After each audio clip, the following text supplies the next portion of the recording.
Kay Pulong Duterte pa daw talaga nanggaling itong statement na ito. May pagbabanta. At syempre, ito ay isang paraan para kuno ay makakuha sila ng simpatya sa mga kababayan natin. Maling-mali. Ito yung kanyang pagbabanta, mark my words. This reckless power or abuse of power will not end in their favor. Nasaan yung abuse of power kaya dito sa puntong ito? Ano ho?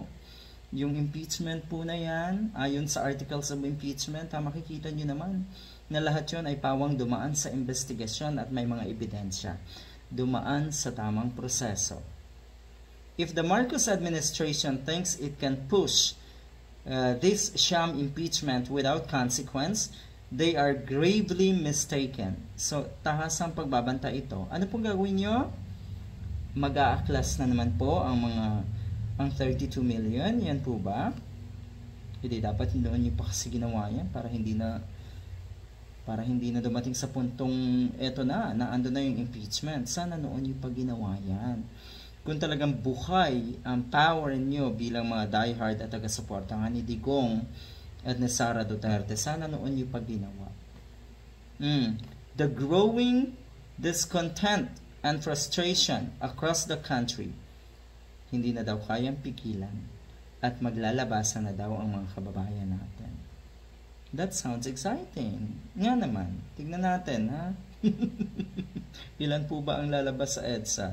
Bilang na naman sa mga daliri natin. At tignan niyo po, ha, dyan pa lang po sa kamera. Kamera na nagre-represent ng bawat distrito ng ating bansa at mga probinsya ng ating bansa. Ilan yan? Halos 250 dahil nadagdagan ng 25. Anyway, 215 plus 25. Ayan, halos 250 ang naglagda. Anong ibig sabihin yan?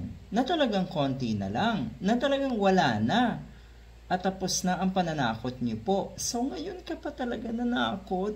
Kung noon ay ginawa niyo na yan, noong kuno ay naglulunsad kayo ng mga maisog rally, edi sana hindi na kayo lalong nagpapanik ngayon.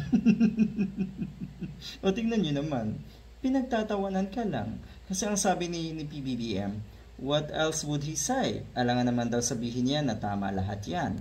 Dapat talaga siya i-impeach. Nothing surprising. We've heard these statements from Congressman Pulong before. Not exactly surprising. Hindi talaga nakakagulat. Dahil wala namang bago sa kayabangan niyo po. Wala rin pong bago sa mga taktikan niyo na akala niyo talaga kayo ang biktima dito. At akala niyo talaga lamang kayo pagdating sa simpatya ng taong bayan. What a shame.